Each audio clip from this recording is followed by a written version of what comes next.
Okay, so networking on Facebook. Everyone thinks like networking is this complicated thing. It's actually real simple. Like, basically, don't be a douchebag. So we're going to get into what that means right now.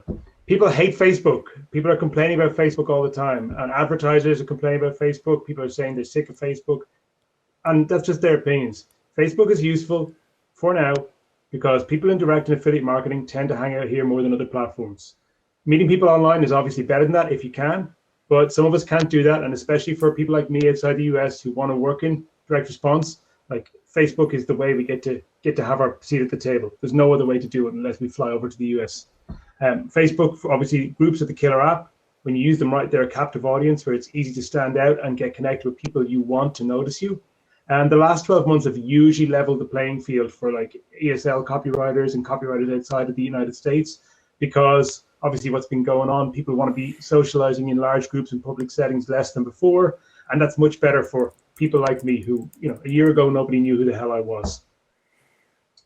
People keep saying that Facebook is dying, and maybe as an advertising platform, it is less attractive than before. But for collecting with clients and partners in direct marketing, it's still a great place to be. The main thing about networking is not to be transactional, because when people are cold outreaching, like with email, every cold outreach, you're back to zero and you're starting from scratch to build that relationship. But email doesn't work like that. Email has networking has a compounding effect. The benefits of building a great network do compound over time. And the more people you know, the more people know about you, and the more people want to know about you, the more popular you become. Just like high school, but obviously, not as much nastiness and bullying, I hope. Take the long view on this. Like, great marketers talk about like going into the hole and maximizing their customer acquisition costs to actually put themselves in an advantageous position against the competition. And networking is kind of the same. You do go into the hole sometimes to build great relationships. I have sent bottles of single malt whiskey, I've sent books, I've sent all kinds of things, I've sent bits of money to people, all kinds of stuff to people that I've never seen in real life, that I've only met here on Facebook. And people have done the same for me. People I've never met, I've sent me money just because I said something that was helpful to them. I didn't ask for it. It wasn't a job. It was just being friendly. And like that, I'll never forget those people. They'll be in my mind the rest of my life. So like just small little things like that go a huge way. And reciprocity does the rest. If you go out of your way to help somebody, they will not forget you. I mean, unless they're obviously a total sociopath, and that's a whole different story. But most people who have a conscience and some sort of sense of values, they will remember a favor a long time. Reciprocity is a big deal. And that means it goes both ways. You can also ask for help when you need it too. I mean, giving other people help is a powerful thing. It makes you feel powerful, makes you feel good about yourself, and actually increases your standing and respect in other people's eyes as well. But the reciprocity principle applies. Ask for help when you need it. Giving help is a form of currency for the other person, gets them a chance to feel powerful and good about themselves. You're actually giving them an opportunity. That said, if you're requesting a favor from somebody else, even though I don't say be transactional, still offer a benefit. If I need a referral from a friend, I will offer them a percentage of whatever I close with a new client if they can give me that referral. And sometimes they'll say, yeah, that sounds great, I'll take it. And other times they'll say, no, thanks, John, I'm happy just to give you the referral. But it's always good to offer it. Qualifying people before you connect. A valuable network is not just you as a hub with spokes all around. A valuable network is an interconnected mesh where everyone you know has at least some connections with everybody else you do know, because that means that you're top of mind and you're on other people's lips when they're talking amongst themselves, and your name gets shouted out, your name gets tagged, you get referred for stuff you didn't expect. Check, obviously, before people, before you friend request somebody or they friend request you, check they're real and legit by looking at them. And then there should be a minimum number of mutuals between you and the new people you connect with, and that should increase as your network grows. I mean, at sub 1,000, it's probably 20 to 50, but as your numbers go to 2,000, 3,000, up to the max of 5,000, should be more and more, probably a minimum of 100 beyond 3,000. Make an exception for people who engage with your content or are particularly interesting, but generally that's a rule. And then there are certain people, like some of the people we probably connected through, who run popular groups and stuff, who are the super connectors. And just connecting with those people will bring hundreds of new friend requests from, important, valuable, interesting people to you. Like I remember when I connected with Steph and Georgie last year, hundreds of people connected me within a couple of weeks, that just because I was connected to him. And like, in other groups, whoever is the leader or the person who's seen to be doing things, if you're connected with that person, you get a kind of shine off of them as well. And mutual friends, there's a cluster in the space you want to be in. So like, I just think about Facebook these days, not really the social network as a business tool for meeting people.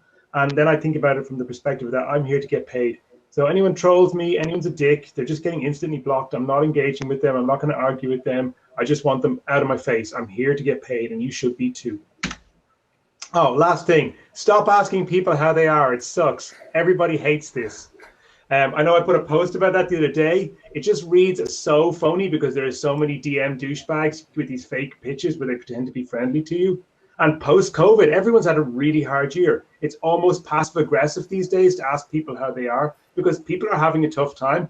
Don't ask unless you really damn well mean it and you want to hear what could come out the other side, because sometimes it's not going to be pretty. And an FB message, like a DM, is an interruption, but it can be a pleasant interlude or it can be an annoying distraction, depending.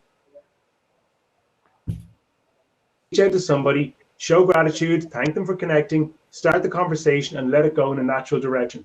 Don't ask these stupid leading lawyer questions where you're trying to push them towards opening themselves up for a pitch. Just chat with them. Be human. See what they want to talk about and talk to them on their level. The pitch doesn't have to come the first time. The pitch doesn't have to ever come. If you guys are simpatico and you click, sooner or later, the talk will come to business and they might ask you what you do. And that's your opportunity to talk. And if the pitch doesn't ever come, you might just meet an interesting person who could refer you or introduce you to somebody else down the road. But getting into business talk too early is killing your opportunity to actually keep on building better relationships and grow your network. Generally, I don't attempt to sell anything in the DMs unless the other person inquires about what I do or asks me for help with something. And if the conversation does turn to business, I typically like to change venue, like take it from DM to email if it's going to be from a casual conversation to a business conversation. Because moving the location, kind of like dating, it changes the context, changes the tone of the whole interaction. So yeah, put yourself out there. That's the base thing to say. I've just set up a networking group for 8 people 2 weeks ago, and I was super surprised like how much resistance people have to posting in groups, to posting on their own profile, to proactively engaging people. People are scared to do this. They're afraid it's going to feel bad, and it's like, what's the worst can happen? Obviously, for women, it's a little bit more complicated than for guys, and I understand that part. But again, if someone is a dick to you, you can just block them. And obviously, it feels horrible at first to put yourself out there. Like last year, with the first few times I started posting, I knew nobody. I knew none of the people who are here tonight, but I know almost everyone here tonight now. It felt so horrible, but I just forced myself to do it because every time I did it, it got easier. And every time I did it, I got to know more people and life got better, business got better. And yeah, also became more confident and happier in a general sense. And what's the best that can happen? A lot of amazing stuff has happened to me in the past year that I would never have expected, and has changed my whole perspective on life, has made me a much more optimistic person generally. So I know it feels shit, I know it's scary, but just put yourself out there. And that's pretty much all I've got to say. I'm going to hand over to Troy now. Thank you all very much for having me here tonight.